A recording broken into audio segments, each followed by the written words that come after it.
Sandwich तर आतापर्यंत तुम्ही बऱ्याच प्रकारच्या खाल्ल्या असतील, पण एकदा लेट्युसचं पान घालून सँडविच ट्राय केली आहे. टेस्टमध्ये प्रचंड बदल होतो. तर हा व्हिडिओ जो आहे तो पूर्ण बघा आणि चॅनलला लाईक, शेअर आणि सबस्क्राईब नक्की करा.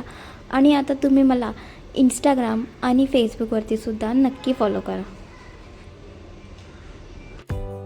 चला तर मग रेसिपीला झटपट सुरुवात करूया. तर सर्वात आधी ब्रेड घ्यायचा आहे. तुम्ही नॉर्मल ब्रेड किंवा सँडविच ब्रेडसुद्धा घेऊ शकता. मी इथे नॉर्मल ब्रेड जे आपण खातो मी तेच घेतलेलं आहे. त्यावरती मी इथे टोमॅटो सॉस घातलेला आहे. टोमॅटो सॉसच्या ऐवजी तुम्ही इथे मेयोनीजसुद्धा वापरू शकता. तर टोमॅटो सॉस जो आहे तो सगळ्या बाजूनी तुम्हाला व्यवस्थित सगळ्याप्रमाणे पसरून घ्यायचा आहे. तर अशा प्रकारे मी टोमॅटो सॉस जो आहे तो ब्रेडवरती पूर्णपणे पसरवून घेतलेला आहे. आता त्यावरती आपल्याला लेट्युसचं पान ठेवायचं आहे. लेट्युस जे आहे ते तुम्हाला ऑनलाईन किंवा ऑफलाईन तुम्ही खरेदी करू शकता. इझिली ते कोणत्याही फ्लिपकार्ट मिनिट्सवरती वगैरे अवेलेबल आहे. तर आता इथे मी ब्रेड घेतलेला आहे, दुसरा ब्रेड. त्यावरती मी इथे सँडविचची चटणी जी आहे ती लावून घेतलेली आहे. ही चटणी बनवणं अतिशय सोपं आहे. तुम्हाला दही घ्यायचं आहे, त्यामध्ये पुदिना टाकायचा आहे आणि कोथिंबीर घ्यायची आहे आणि अद्रक, मिरची आणि लसूण आणि हवं तर थोडेसे जिरे टाकायचे आहेत आणि ते सगळं मिक्सरमध्ये तुम्हाला पाणी न टाकता वाटून घ्यायचं आहे. तर अशा प्रकारची सँडविचची चटणी जी आहे ती तुम्हाला भेटते आणि ही चटणी तुम्ही फ्रीजमध्ये आरामात 10 दिवसापर्यंत टिकवून ठेवू शकता. आता त्यावरती मी लेट्युसचं पान ठेवलेलं आहे. तर पान जे आहे ते खूपच मोठं असतं, त्यामुळे तुम्हाला थोडंसं फोल्ड करून इथे दुमडून घ्यायचं आहे. तर आता इथे लेट्युसचं पान जे आहे मी इथे घेतलेलं आहे आणि आता त्यावरती तुम्हाला तुमची आवडती कोणतेही व्हेजिटेबल्स तुम्हाला आवडत असतील ते तुम्ही इथे घालू शकता. तुमच्या आवडीच्या कोणत्याही भाज्या घालू शकता. मी इथे कांदा आणि टोमॅटो वापरलेला आहे. तुम्ही हवं तर शिमला मिरची किंवा गाजर वगैरेसुद्धा ठेवू शकता. तर आता इथे कांदा जो आहे मी राऊंडमध्ये शेपमध्ये कापलेला आहे. तर कांदा जो आहे तो तुम्हाला इथे ठेवायचा आहे. त्यानंतर इथे मी वरती टोमॅटो टाकलेला आहे.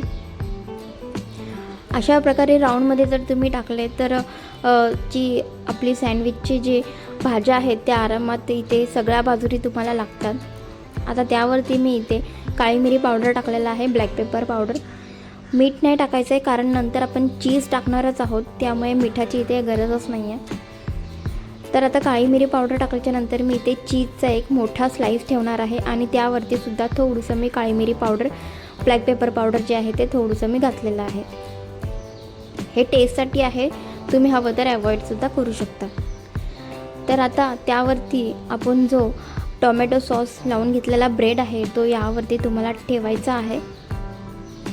आणि आता ही सँडविच जी आहे ती आपली रेडी झालेली आहे. तर सिंपल कांदा टोमॅटो टाकूनच मी ही सँडविच जी आहे ती रेडी केलेली आहे. तर आता इथे तव्यावरती थोडंसं तेल तापत ठेवायचं आहे आणि सँडविच जी आहे ती तुम्हाला अशा प्रकारे ठेवायची आहे. आणि 1 मिनटाच्या आतच तुम्हाला दुसऱ्या बाजूनी जे आहे ते पलटून घ्यायचं आहे. तर अशा प्रकारे थोडासा ब्राऊन रंग येईपर्यंत, सोनेरी रंग येईपर्यंत तुम्हाला ब्रेड जो आहे तो सगळ्या बाजूनी भाजून घ्यायचा आहे. तर 1 मिनटाच्या आतच आपली ही सँडविच जी आहे ती रेडी होते. तर आता आपली सँडविच जी आहे ती रेडी झालेली आहे. तर आता हिला मी 2 भागामध्ये कापून घेणार आहे. अतिशय चविष्ट ही सँडविच होते. जर तुम्ही कधी ट्राय केलं नसेल तर मी सुद्धा फर्स्ट टाईम हे लेट्युस घालून सँडविच ट्राय केलेली आहे आणि मला टेस्टमध्ये खूपच फरक वाटलेला आहे. तर नक्की तुम्ही अशा प्रकारे ही सँडविच जी आहे ती ट्राय करा. भेटूया पुढच्या अशा एका इंटरेस्टिंग रेसिपीसोबत. तोपर्यंत मस्त का, स्वस्त का.